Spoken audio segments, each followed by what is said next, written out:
Hello everyone, welcome to Black Mirror horror. कैसे हैं आप सब? आई होप आप सब ठीक होंगे। मुझे पता है कि आप मुंजा का पहला पार्ट देख चुके हैं, इसीलिए कहानी में आगे क्या हुआ ये जानने के लिए बेताब हैं। इसीलिए इंट्रोडक्शन में ज़्यादा समय न लेते हुए सीधे कहानी में आगे बढ़ते हैं। लेकिन कहानी में आगे बढ़ने से पहले अगर आपको ये कहानी पसंद आ रही हो तो इस वीडियो को लाइक और चैनल को सब्सक्राइब ज़रूर कीजिएगा। और जिन्होंने इस कहानी का पहला पार्ट नहीं देखा हो पहले उसे देख ले। तो चलिए ज़्यादा देर ना करते हुए बढ़ते हैं कहानी में आगे। वो रात डर और खौफ के साए में बिताने के बाद सुबह होते ही जब गुलशन की माँ आंगन में गई तो उसने देखा कि वहाँ एक भी पत्थर नहीं था, जबकि जब रात में वो अपने परिवार के साथ आंगन में सो रही थी तब आंगन में बहुत सारे पत्थर आकर गिर रहे थे। आंगन में एक भी पत्थर न देखकर वो हैरान और परेशान हो गई कि आखिर वो पत्थर कहाँ गए, उन्हें कौन उठा कर ले गया। उसने घर के दूसरे सदस्यों को भी आंगन में बुलाया और उन्हें दिखाया कि वहाँ एक भी पत्थर नहीं है। उसके बाद वो सभी गुलशन के पिता के घर पहुँच गए और उनसे रात में घटी घटना के बारे में सब कुछ बताया। लेकिन उन्होंने उनकी बात मानने से एक बार फिर से साफ साफ इनकार कर दिया। उनका कहना था कि वो एक ब्राह्मण है और उनका बेटा भी ब्राह्मण था जिसकी आत्मा पवित्र है, वो ऐसा काम कभी नहीं कर सकती। वो लोग उन्हें बार बार समझाने की कोशिश करते रहे लेकिन वो अपनी बात पर टिके हुए थे, जिस वजह से वो लोग हार मानकर घर वापस आ गए। जब वो घर वापस आए तो उन्होंने देखा कि घर का दरवाज़ा खुला हुआ है। खुला दरवाज़ा देखकर वो सभी हैरान हो गए, क्योंकि जब वो सभी गुलशन के पिता के घर गए थे तब दरवाजे की कुंडी लगा कर गए थे, जो कि अब खुली हुई थी। वो सोच ही रहे थे कि घर का दरवाज़ा किसने खोला होगा, तभी अंदर से लंगड़ाता और रोता हुआ रौनक बाहर आता दिखाई दिया। उसके पैरों से खून बह रहा था। उसे देखकर तुरंत उसकी माँ ने दौड़कर उसे गोद में उठा लिया और उसके पैर देखे तो उसके पैरों में कांटे, कंकर और पत्थर छुपे हुए थे और दोनों पैर लहूलुहान थे। उसके दोनों पैर सूज चुके थे और वो दर्द के मारे कराह रहा था। उसकी माँ के अलावा उसके पिता, दादा, दादी और चाचा ने भी उसके पैरों के घाव देखे।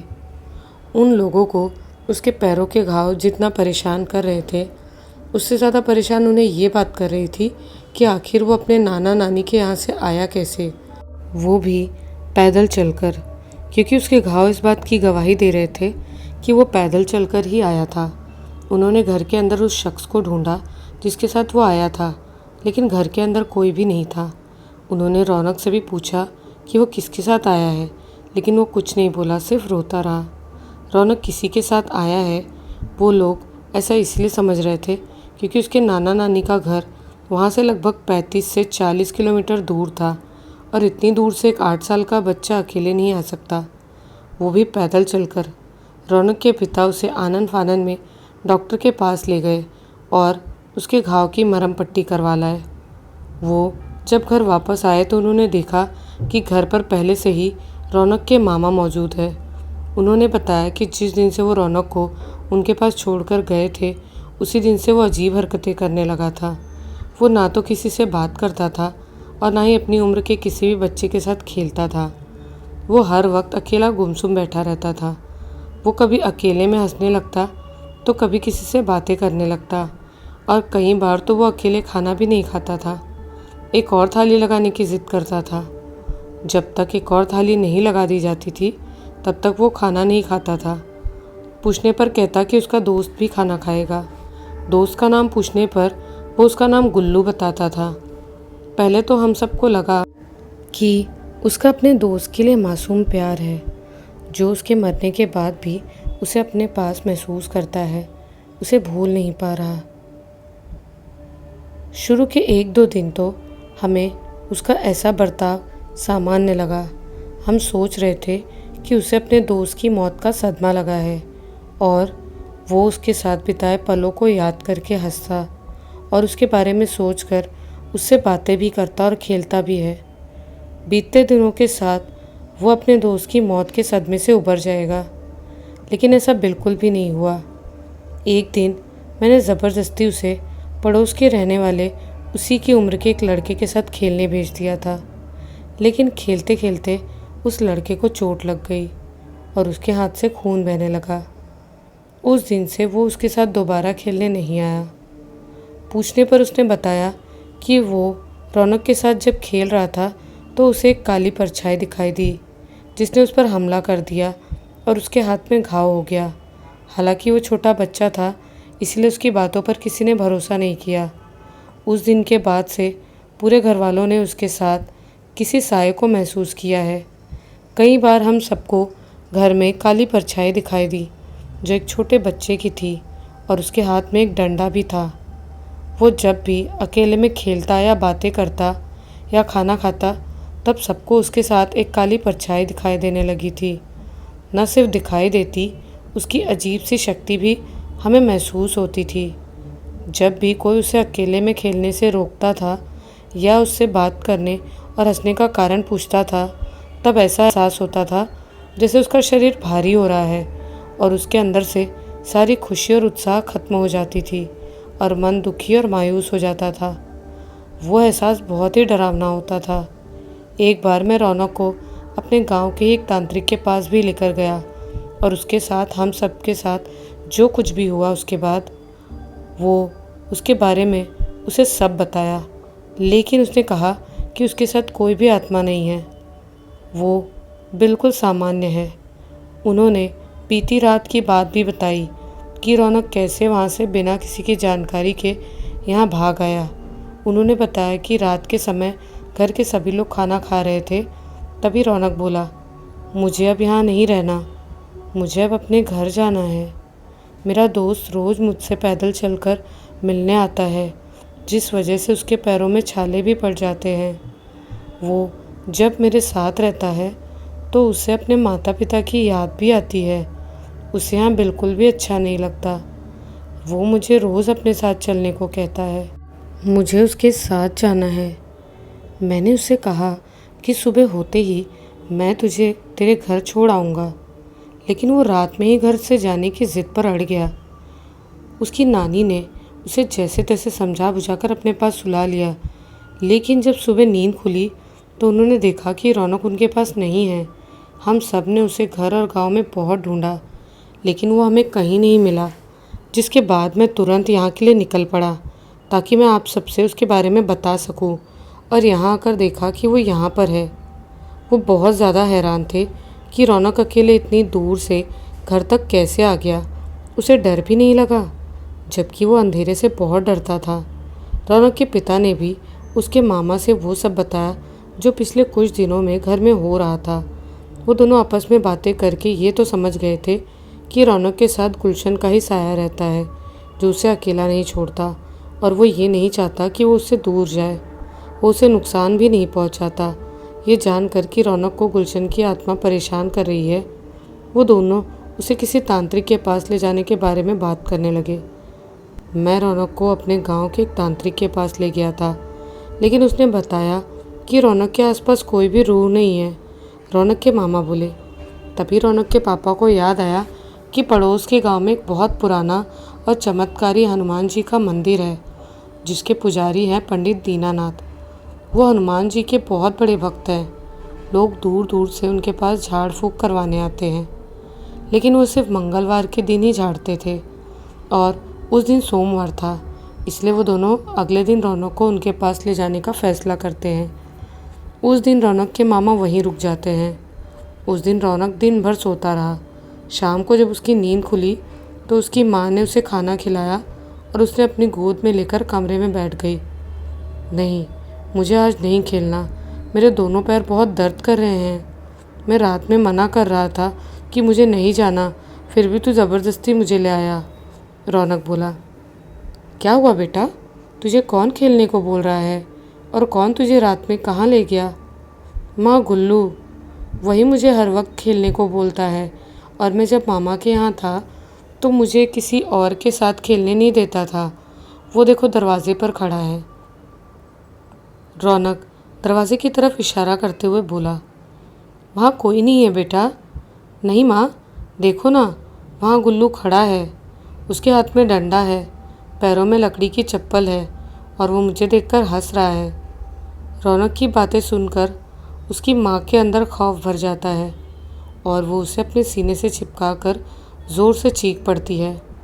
उसकी चीख सुनकर घर के सभी सदस्य और रौनक के मामा घबराए हुए दौड़े दौड़े कमरे में आते हैं। क्या हुआ? तू इस तरह चिल्ला क्यों रही है? रौनक के मामा ने पूछा। रौनक ने उसे जो कुछ भी बताया था उसने उन सब से वो सब बता दिया। उसकी बातें सुनकर वो सभी घबरा गए, लेकिन उन्होंने अपनी घबराहट और डर जाहिर नहीं होने दिया। कौन है यहाँ? कोई भी तो नहीं है, रौनक के पिता बोले। वो आप लोगों के आने से पहले ही अपने घर चला गया।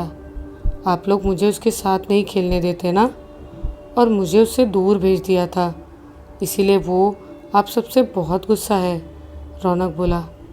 रौनक के मामा उससे गुलशन के बारे में और पूछना चाहते थे, लेकिन उसके पिता ने उसे रोक लिया क्योंकि उस समय रौनक बहुत ज़्यादा तकलीफ़ में था और डरा हुआ भी था। उस रात रौनक की माँ ने उसे अपने साथ ही सुलाया। रात में लगभग 2 बजे उसकी नींद खुली तो उसने देखा कि रौनक उसके पास नहीं था। वो उसे ढूंढने कमरे से बाहर भी गई और उसे आंगन में भी देखा, लेकिन वो वहाँ पर नहीं था।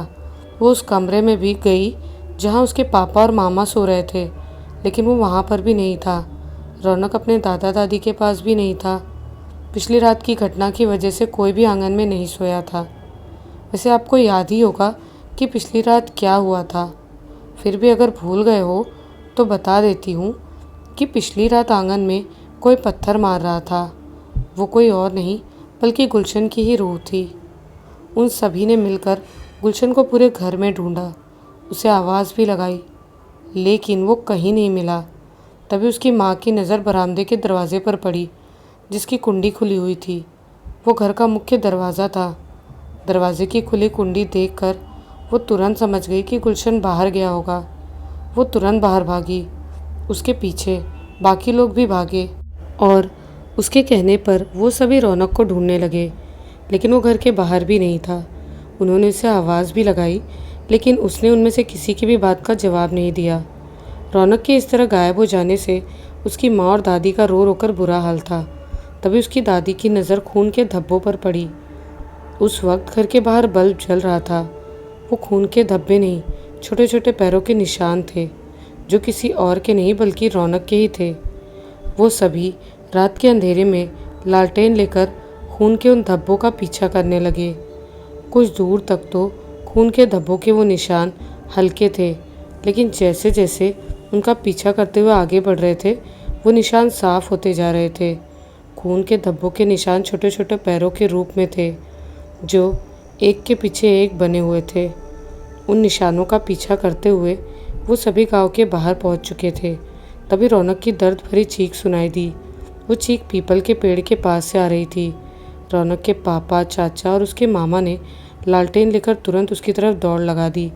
पेड़ के पास पहुंचकर उन्होंने वो खौफनाक मंजर देखा जिसकी उन्होंने कल्पना भी नहीं की थी। उन्होंने देखा कि रौनक ज़मीन पर पड़ा दर्द के मारे तड़प रहा है और उसका पूरा शरीर अकड़ चुका है। उसके दोनों पैरों से खून भी बह रहा है और वो दर्द के मारे कराह रहा है। मुझे छोड़ दो, मैंने क्या किया जो तुम मुझे मार रहे हो? मेरे पैरों में चोट लगी है, इसीलिए मैं तुम्हारे साथ नहीं खेल सकता। मुझे बहुत दर्द हो रहा है, रौनक कराहते हुए बोला। उनके देखते ही देखते उनके सामने पीपल के पेड़ से एक 7-8 साल का बच्चा नीचे उतरा और रौनक के सामने आकर खड़ा हो गया। उसके सर में एक भी बाल नहीं थे। उसने भगवा रंग की धोती पहनी हुई थी। उसके एक हाथ में डंडा था जिस पर कपड़े की पोटली बंधी हुई थी और एक हाथ में कमंडल और स्लेट थी। उसे देखकर रौनक के पापा और चाचा बहुत ज़्यादा घबरा गए, क्योंकि वो उसे पहचानते थे। वो कोई और नहीं बल्कि गुलशन ही था। उसकी एक छोटी सी चोटी थी पीछे की तरफ, जो सामने से नहीं दिख रही थी। उसके सर से खून भी बह रहा था और उसका पूरा शरीर लहूलुहान था। मैं नहीं जानता कुछ भी, तू हर दिन मेरे साथ ही खेलेगा। मैं नहीं चाहता कि तू किसी और के साथ खेले। अब से तू मेरे पास ही मेरे साथ रहेगा, वो बोला। उसकी आवाज़ बहुत ही ज़्यादा भयानक थी। वो आवाज़ एक 8 साल के बच्चे जैसी बिल्कुल भी नहीं थी। बल्कि एक राक्षस जैसी थी। वो फिर बोला, मैं जानता हूँ तुम इसे यहाँ से लेने आए हो, लेकिन तुम मेरे दोस्त को मुझसे दूर नहीं ले जा सकते। वो अब मेरे पास ही रहेगा। तब तक वहाँ रौनक के दादा दादी और माँ भी आ चुके थे। उन्होंने भी वो आवाज़ सुनी। कुछ देर पहले तक जो सिर्फ रौनक को दिखाई देता था, वो अब सबको दिखाई देने लगा था। शायद वो चाहता था कि सब उसके बारे में जाने और रौनक को उसके पास छोड़ दे। मेरे बेटे को छोड़ दो, उसे कुछ मत करो, मैं हाथ जोड़कर तुमसे भीख मांगती हूँ, रौनक की माँ बोली। चाची, उस दिन तुमने ही रौनक को मेरे साथ भेजा था ना, अब मैं उसे अपने साथ ही रखूँगा। वो मेरा दोस्त है, मैं उसे अपने से दूर नहीं जाने दूँगा। रौनक के चाचा के पास उन्हीं पंडित दीनानाथ द्वारा दी हुई ताबीज़ थी, जिसके पास वो लोग रौनक को सुबह ले जाने वाले थे। वो ताबीज़ भी बहुत ही शक्तिशाली थी। गुलशन की रूह भी ताकतवर थी, लेकिन उसकी ताकत ताबीज़ की शक्ति के आगे कमज़ोर पड़ गई। रौनक के चाचा उसे वहाँ से उठाकर घर ले आए। अगले दिन सुबह होते ही रौनक के पिता, मामा और चाचा उसे हनुमान जी के मंदिर ले गए, जहाँ पंडित दीनानाथ ने उसकी झाड़ फूँक की और रौनक को एक ताबीज़ बनाकर भी दी। रौनक के पिता ने पंडित दीनानाथ से रौनक और गुलशन के बारे में सब कुछ बता दिया था। पंडित दीनानाथ गुलशन के बारे में पहले से ही जानते थे, क्योंकि उसके उपनयन संस्कार के समय वो वहीं उपस्थित थे और उसकी मृत्यु होने के बाद उन्होंने अपनी आंखों से देखा था। झाड़ फूँक करने के पहले पंडित दीनानाथ ने बताया कि गुलशन एक ब्राह्मण था और रौनक का दोस्त भी था। उसकी मृत्यु उपनयन संस्कार करने से पहले हुई थी और उसकी आखिरी इच्छा रौनक को अपने साथ ले जाने की थी, जो कि असमय मृत्यु की वजह से अधूरी रह गई। अब वो किसी भी कीमत पे उसे अपने साथ ले जाने की कोशिश करेगा।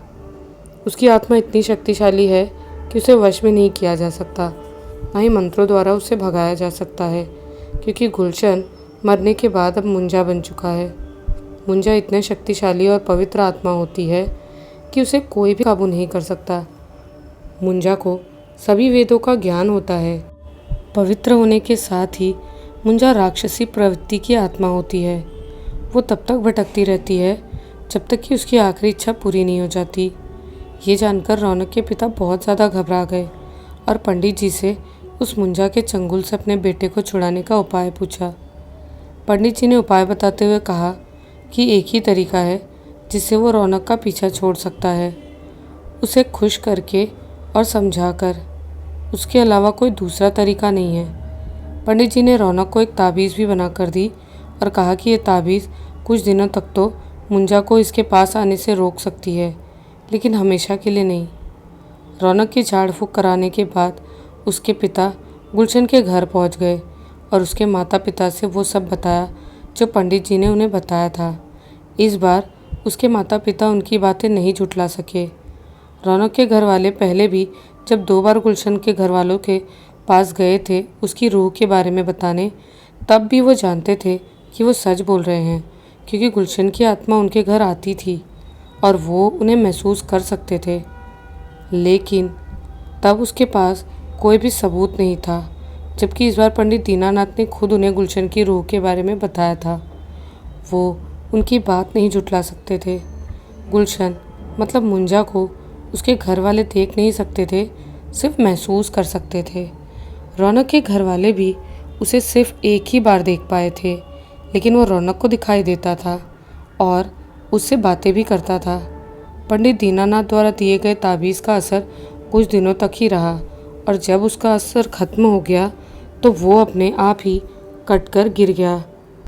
जब तक ताबीज़ रौनक के पास था तब तक मुंजा उसके पास नहीं आया, लेकिन जैसे ही वो कटकर गिरा वैसे ही मुंजा उसे दिखाई देने लगा। तब तक रौनक का पैर भी ठीक हो चुका था। जब रौनक के पास पंडित दीनानाथ की ताबीज़ थी तब उसके घर वालों ने मुंजा को खुश करने के बहुत से उपाय किए। वो उस पीपल के पेड़ के पास जाकर दीपक भी जलाते और उसी पीपल पर सफ़ेद धागा भी बांधते, लेकिन शायद वो उसे खुश नहीं कर पाए थे। मुंजा फिर से उसके साथ पहले की तरह ही खेलने लगा। वो जब रौनक के साथ खेलता था तब वो बहुत खुश होता था और उससे दूर जाने की बात पर बहुत ज़्यादा गुस्सा हो जाता था और उसे ही चोट पहुंचाने लगा था। अगर वो किसी और के साथ खेलता तो उसे नुकसान भी पहुंचाता। रौनक से कई बार उसके माता पिता ने मुंजा को कहलवाया कि वो उसे छोड़ दे और मुक्त हो जाए, लेकिन मुंजा उसकी बात नहीं मानता था। बल्कि जब जब वो उसे खुद को छोड़ने की बात कहता, तब तब उसके शरीर में घाव हो जाते थे। एक रात रौनक आंगन में अकेला बैठा हुआ था। उसके चाचा आए और उसे उठाकर कमरे में बंद कर दिया। वो बहुत देर तक दरवाज़ा खोलने के लिए बोलता रहा, लेकिन उन्होंने दरवाज़ा नहीं खोला। उन्होंने ऐसा इसीलिए किया था क्योंकि उस समय रौनक के साथ मुंजा था। उससे सब परेशान हो चुके थे। वो किसी भी तरह से छुटकारा पाना चाहते थे, लेकिन उन्हें कोई रास्ता समझ नहीं आ रहा था। रौनक को कमरे में बंद करके उसके चाचा रात में ही कहीं चले गए थे, वो भी बिना किसी को बताए। वो सुबह जब घर लौटे तो देखा कि उनके भैया भाभी और माता पिता बहुत परेशान लग रहे थे। न जाने कहाँ चला गया, किसी को बताया भी नहीं। ऐसा पहली बार हुआ है जब वो बिना बताए घर से कहीं गया है। वो सभी आपस में बात कर रहे थे। उन लोगों को परेशान देखकर उन्होंने उनकी परेशानी का कारण पूछा। क्या हुआ? आप लोग किसकी बात कर रहे हैं? कौन बिना बताए चला गया? आप लोग इतना परेशान क्यों हैं? लेकिन किसी ने भी उसकी बात का जवाब नहीं दिया। होगा यहीं कहीं, किसी काम से गया होगा, काम करके वापस आ जाएगा। वो छोटा बच्चा थोड़ी है जो इतनी चिंता कर रहे हो। रौनक के पापा बोले। क्या हुआ? कहीं रौनक को फिर से वही मुंजा अपने वश में करके कहीं ले तो नहीं चला गया? आप लोग कुछ बोल क्यों नहीं रहे हैं? रौनक के चाचा फिर बोले। दूसरी बार भी उन लोगों ने उन्हें नज़रअंदाज कर दिया। वो लोग ऐसे कर रहे थे जैसे वो वहाँ पर है ही नहीं। दूसरी बार भी नज़रअंदाज किए जाने पर रौनक के चाचा बहुत गुस्सा हो गए। वो गुस्से में कुछ बोल पाते उससे पहले उनके गांव का एक आदमी भागा भागा आया और रौनक के पिता के कान में कुछ कहा। वो बहुत ज़्यादा घबराया हुआ और परेशान था। उसकी बात सुनकर रौनक के पिता के चेहरे का रंग उड़ गया और वो वहीं बदहवास होकर गिर पड़े। वहाँ मौजूद लोग कुछ समझ पाते कि क्या हुआ है उससे पहले ही एक और आदमी आया और वो दोनों मिलकर रौनक के पिता को सहारा देकर अपने साथ लेकर गए। रौनक के चाचा भी उनके पीछे गए। वो तीनों जाकर एक कुएं के पास रुक गए। वहाँ पर बहुत ज़्यादा भीड़ लगी थी।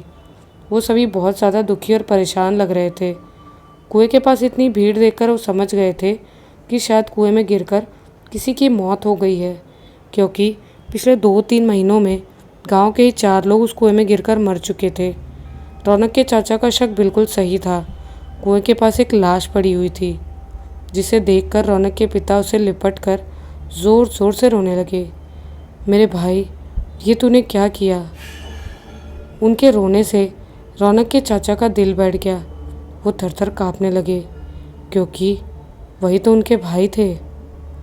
वो पास जाकर ये देखने की हिम्मत नहीं कर पा रहे थे कि उनका भाई किसकी लाश से लिपट कर रो रहा है, लेकिन धीरे धीरे कदम बढ़ाकर वो उनके पास जा रहे थे और जैसे ही उन्हें उस लाश का चेहरा दिखा, उनके पैरों तले से ज़मीन ही खिसक गई। उस समय उन्हें डर, घबराहट, बेचैनी और न जाने कितने भयानक एहसास ऐसा एक साथ हो रहे थे। उन्हें अपनी आंखों पर यकीन नहीं हो रहा था। उन्हें लग रहा था कि वो कोई डरावना सपना देख रहे हैं, क्योंकि वो घर पर थे, कुएं के पास नहीं गए थे। मैं वो नहीं हूँ, मैं यहाँ हूँ, वो कोई और है। मुझे देखो, मैं यहाँ हूँ, मुझे कुछ नहीं हुआ, मैं ज़िंदा हूँ। रौनक के चाचा चीख चीख कर सबको ये बताने की कोशिश कर रहे थे, लेकिन कोई भी उनकी बात नहीं सुन रहा था। वो सबके सामने जाकर चिल्ला रहे थे, लेकिन वो सभी उन्हें नज़रअंदाज कर रहे थे, या शायद वो किसी को दिखाई ही नहीं दे रहे थे, क्योंकि रौनक के चाचा ने जो लाश देखी थी वो किसी और की नहीं बल्कि उनकी ही थी। जी हाँ, आप बिल्कुल सही समझ रहे हैं।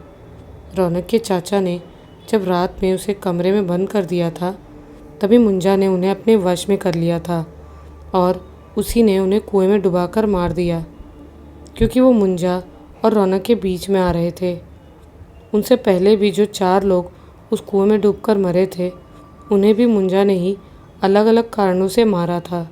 रौनक के चाचा की अचानक इस तरह मौत हो जाने के कारण उनके पूरे परिवार का मनोबल टूट चुका था। उन्होंने कुछ भी सोचने समझने की शक्ति खो दी थी। उन्हें यह भी होश नहीं था कि रौनक धीरे धीरे मुंजा के वश में होता जा रहा था। रौनक के माता पिता ने ये उम्मीद ही खो दी थी कि वो बचेगा, लेकिन कहते हैं ना कि किसी को मारना या तारना सब ऊपर वाले के हाथ में है। एक दिन उनके गांव में वाराणसी से बहुत बड़े साधु आए। सभी गांव वाले उनसे मिलने जा रहे थे। गांव के ही एक व्यक्ति ने रौनक के पिता से उनके बारे में बताया और उनसे एक बार मिलने को कहा। रौनक के पिता उनसे मिले और अपनी सारी परेशानी बताई। वो साधु तंत्र विद्या के बहुत बड़े जानकार थे। वो साधु अगले दिन उनके साथ उनके घर गए और रात के समय एक यज्ञ किया, जिसमें मंत्रों द्वारा सोहा डाले गए। जिसके बाद उन्होंने 4 कीले अभिमंत्रित करके घर के चारों कोनों में ठोक दी। उससे पहले उन्होंने पूरे घर को गंगा जल छिड़क कर पवित्र किया और बाद में पूरे घर में अभिमंत्रित विभूति छिड़की। उन्होंने ऐसा इसीलिए किया ताकि घर में मौजूद मुंजा घर से बाहर चला जाए। भले ही वो शक्तिशाली था, लेकिन कुछ मंत्र ऐसे होते हैं जिनकी शक्ति से बच पाना बड़ी से बड़ी शक्ति के लिए भी मुश्किल होता है। उन मंत्रों के बारे में हर कोई नहीं जानता। सिर्फ इतना ही नहीं, उन्होंने रौनक के पूरे परिवार वालों को एक एक ताबीज़ भी दी और कहा, जब तक ये ताबीज़ तुम्हारे गले में रहेगी तब तक घर के बाहर भी वो मुंजा तुम्हें कुछ नहीं कर पाएगा। उस दिन के बाद से 1.5 सालों तक, मतलब जिस रात की कहानी मैंने शुरुआत में बताई थी, उस रात से ठीक 1.5 महीना पहले तक रौनक और उसके परिवार वालों को वो मुंजा न तो दिखा और ना ही परेशान किया। उन साधु के कहने पर अगले 1.5 सालों तक रौनक या उसके परिवार का कोई भी व्यक्ति उस पीपल के पेड़ के पास नहीं गया जिस पर वो मुंजा रहता था। उन साधु ने साफ साफ कह दिया था कि अगर कोई भी व्यक्ति वहाँ गया तो फिर वो मुंजा वापस आ जाएगा और फिर से वही परेशानियाँ शुरू हो जाएंगी। लेकिन 1.5 साल बाद रौनक एक बार फिर जब उसी पीपल के पेड़ के पास से गुजर रहा था, तब उसे पीपल के पेड़ के नीचे खड़ा गुल्लू दिखाई दिया। वो उसे आवाज़ लगा रहा था। लगभग 2 साल पहले मर चुके अपने प्यारे गुल्लू को देखकर वो भूल गया कि 1.5 साल पहले तक उसकी वजह से वो और उसके परिवार वाले कितना परेशान थे और उसके चाचा की भी मौत हो चुकी थी और वो उसके पास जाने की गलती कर बैठा। उसके बाद वो फिर से उसके साथ हो लिया और अगले 1 महीने तक फिर से वैसे ही उसके साथ खेला। लेकिन इस बार गुल्लू मतलब मुंजा बहुत ज़्यादा आक्रामक हो गया था। वो रौनक के किसी भी घर वालों को नुकसान तो नहीं पहुंचाता था, लेकिन वो रौनक को ही चोट पहुंचाने लगा था। यही वजह थी कि उसकी माँ उसे कमरे में बंद कर देती थी ताकि वो मुंजा के पास ना जा पाए, और मुंजा उसके घर तो वैसे भी नहीं आ सकता था। ये उसी रात की बात है जिस रात मुंजा ने कुत्तों को पत्थर मारकर भगाया था। घर वापस जाने के बाद रौनक गहरी नींद में सो गया था। उसके घर वाले भी गहरी नींद में थे। तभी रौनक को गुल्लू के रोने की आवाज़ सुनाई दी। वो आवाज़ उसके घर के बाहर से आ रही थी। गुल्लू सिसकियाँ भर भर के रो रहा था। गुल्लू रोते हुए बोला, रौनक, मुझे बहुत डर लग रहा है। मुझे इन कुत्तों से बचा लो, ये मुझे काट लेंगे। गुल्लू की आवाज़ के साथ कुत्तों के भौंकने की आवाज़ भी आ रही थी। रौनक सिर्फ 10 साल का था और उसे अपने दोस्त की फ़िक्र हो रही थी। इसलिए वो ये नहीं सोच पाया कि गुल्लू तो मर चुका है, भला उसे कुत्ते कैसे काटेंगे। वो अपने दोस्त को बचाने के लिए घर से बाहर निकला। उसकी किस्मत बहुत ख़राब थी क्योंकि उस समय सब गहरी नींद में थे। रौनक जैसे ही घर से बाहर निकला, मुंजा ने उसे अपने वश में कर लिया और उसे उसी कुएं तक ले गया जहां उसने उसके चाचा को डुबोकर मारा था, और गुलशन को भी उसी कुएं में डुबोकर मार दिया। आखिरकार मुंजा ने रौनक को मारकर अपनी आखिरी इच्छा पूरी की। उसकी आखिरी इच्छा हमेशा रौनक के साथ खेलने और उसके साथ रहने की थी। मुंजा ने रौनक को मारकर उसकी आत्मा को अपने वश में कर लिया। मुंजा के बारे में बहुत सी किताबों में लिखा है और ये बताया गया है कि मुंजा अपनी आखिरी इच्छा पूरी करके ही मानता है। उसे बहुत ही कम तरीक़ों से काबू किया जा सकता है या उससे छुटकारा पाया जा सकता है। ऐसा माना जाता है कि मुंजा पीपल के पेड़ों पर रहते हैं और पीपल के पेड़ के पास जो भी गंदगी करता है वो उसे परेशान करते हैं। और तब तक परेशान करते हैं जब तक उसकी मौत नहीं हो जाती। तो ये थी मुंजा की कहानी, जो अपने दोस्त रौनक को अपने साथ ले जाकर ही माना। आपको ये कहानी कैसी लगी हमें कमेंट्स में ज़रूर बताइएगा। मिलती हूँ एक नए वीडियो में। जय बजरंगबली।